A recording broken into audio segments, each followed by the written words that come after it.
Meals on Wheels Western Michigan serves more than 6,000 homebound seniors every year with volunteer deliveries. But the organization does so much more than that. And as our population ages and it becomes harder to live on a fixed income, that need is only growing. We've got President and CEO Lisa Weidman here with us to talk about the future of feeding seniors in Kent and Allegan counties. Lisa, thanks so much for being here.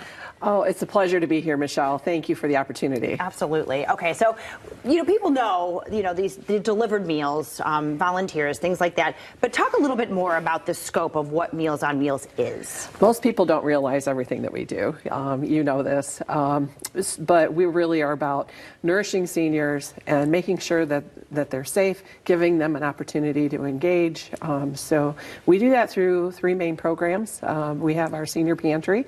That is for people that are active. They are able to cook for themselves. People don't always know that it's there for them, but they can shop twice a month.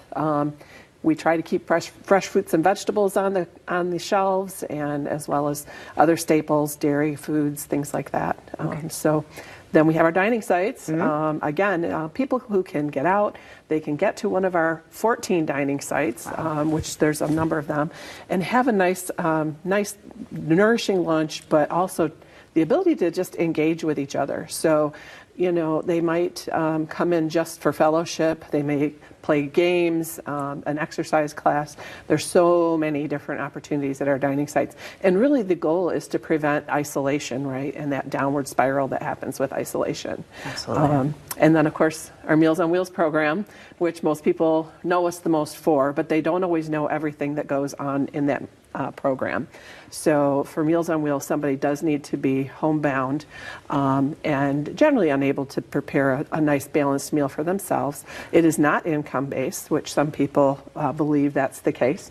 But meals are really based on somebody's ability to take care of themselves. So if people have some family support, but maybe not every day, they might only receive 5 meals a week, but they can receive up to 14. So those that are the most isolated, that have the most limited ability to get access to good healthy food, they can get 14 meals a week. Okay. And to boot, they can choose their meals. Yeah. So we have a menu of over 14 or 30, I almost said 14, 30 different meals. Yeah. And so there's something for everybody, really. And with that comes a visit a couple times a year with our care coordinators to kind of see what else is going on. A lot of times people need things that are not food, and so we get to connect them with other services here. And we have partners all over that really can help wrap around the help that somebody might need. Wow. So those care coordinators are really vital. And then, of course, the meal delivery driver. A lot of our clients say that is the only person they see during the week.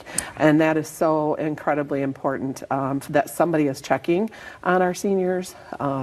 We're peace of mind for a lot of families because they know that somebody is at least coming in to check on their loved one while they're dropping off a meal.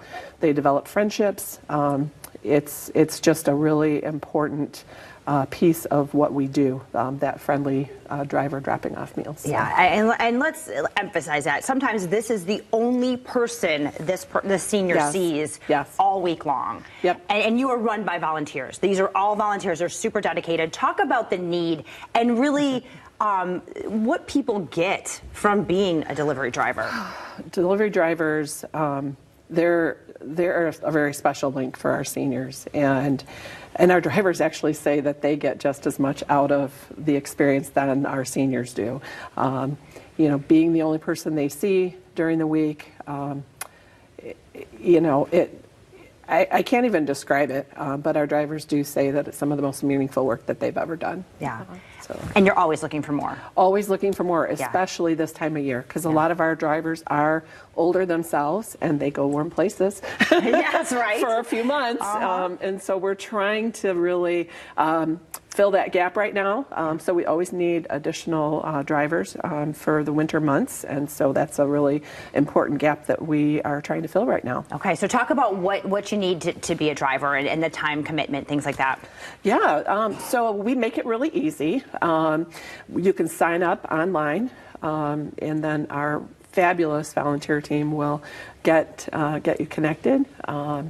There is a background check that has to be passed, but Generally, that's not a big barrier Yeah. to service, and they get training, and then we make it super easy. You come in, you get a cooler, it's full of bags that have labels, you get a route, tells you where you're going, so you drop off meals and you make that special connection. If you volunteer regularly, you really do develop those relationships, and it's about a 2-hour average commitment for people, and that is really all there is to it. Wonderful. Well, Lisa, what an easy way to give back. Plus, you have other volunteer opportunities as well in the kitchen, things like that. You can find all of that on your website. There it is, Meals on Wheels, westernmichigan.org. You can go to Facebook, Meals on Wheels, Western Michigan, of course, Instagram as well. And that phone number right there on your screen, 616-459-3911. We'll be right back.